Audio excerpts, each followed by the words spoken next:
हमारे देश और संस्कृति पर हमेशा गर्व रहा है। हजारों वर्षों से हमारे देश ने किसी दूसरे देश पर आक्रमण नहीं किया।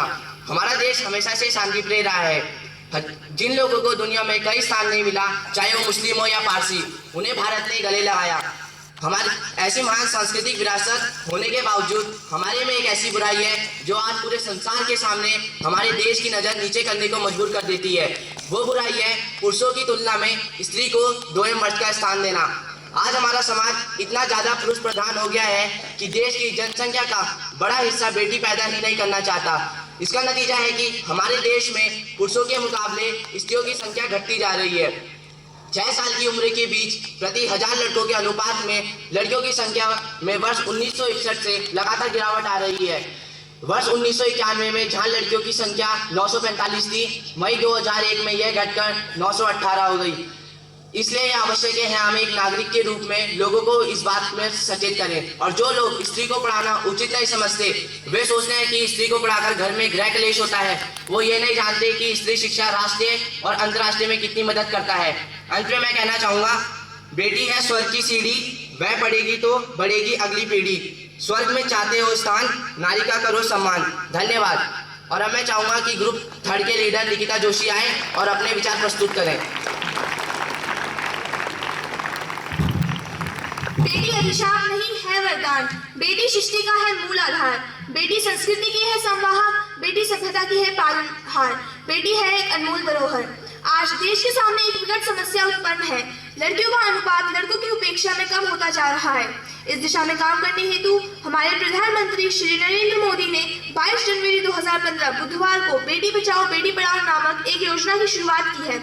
इसके जरिए वह लोगों के मन में यह जागरूकता फैलाना चाहते हैं कि बेटी भी वही कर सकती है जो एक बेटा कर सकता है।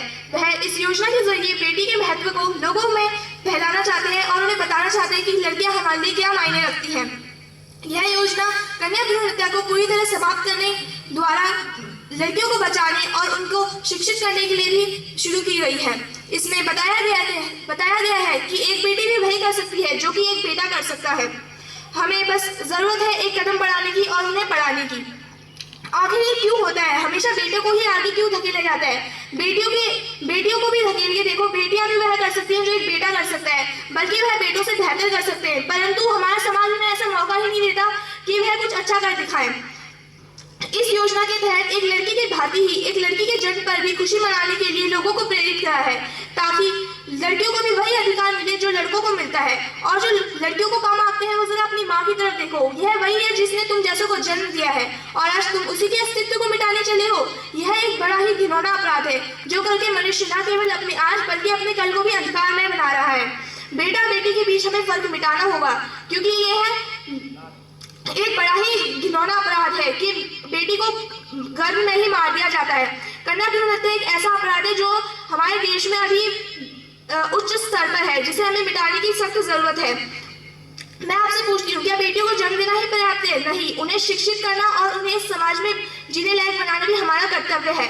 क्योंकि अगर बेटी पढ़ी लिखी होगी तो वह 2 परिवार संस्कारित बना सकेगी। वह एक कुल का दीपक नहीं होती, वह 2 किलो का दीपक होती है तथा 2 परिवारों का नाम रोशन करती है। हमें बेटी और बेटी के बीच, बेटा बेटी के बीच का फर्क मिटाना होगा तथा लोगों को समझाना होगा कि बेटी को पढ़ाओ और बेटी को बचाओ, क्योंकि फर्क सिर्फ हमारी परवरिश और दृष्टिकोण का है। हम बेटी की परवरिश बेटों के मुकाबले ज़्यादा अच्छे से नहीं करते। हम समझते हैं कि बेटियां कुछ नहीं करेंगी तो हम उनके लिए ज़्यादा सुविधाएं उपलब्ध नहीं कराते, परंतु ऐसा नहीं है। जो एक बेटा कर सकता है वही एक बेटी भी कर सकती है। अंत में मैं अपने शब्दों को इन्हें विराम देते हुए कहना चाहूंगी, भूल से मत कीजिए बेटी का अपमान, भूल से मत कीजिए बेटी का अपमान, बेटी जीवन दायिनी, बेटी है वरदान। धन्यवाद। अब इसी क्रम में मैं अपनी समूह की सहपाठी नंदिनी को उनके विचार रखने के लिए बुलाना चाहूंगी।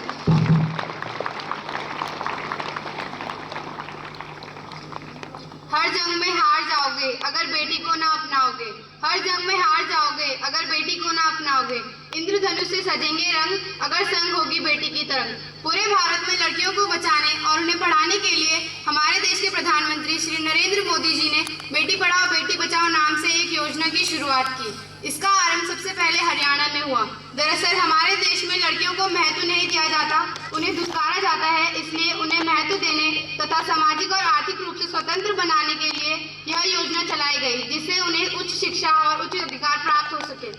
अस्पतालों में लिंग पता करने के बाद अगर लड़की हो तो उसे गर्भ में ही मार दिया जाता है। मैं पूछती हूँ, क्या लड़कियों को धरती पर जन्म लेने का कोई हक नहीं? क्या उन्हें स्वतंत्र रूप से सांस लेने का कोई हक नहीं? ऐसा हम तो नहीं मानते, पर जो लोग लड़कों को ज्यादा महत्व देते हैं उनका यही कहना है कि किसी भी घर में लड़की का होना सिर्फ एक अभिशाप है।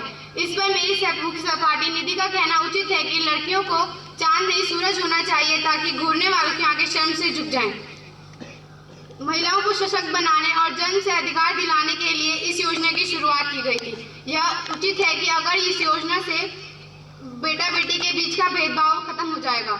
हमारे देश के प्रधानमंत्री श्री नरेंद्र मोदी जी ने इसकी शुरुआत करते हुए कहा था कि चिकित्सा पेशा लोगों को जीवन देने के लिए बनाया है, ना कि उन्हें मिटाने के लिए।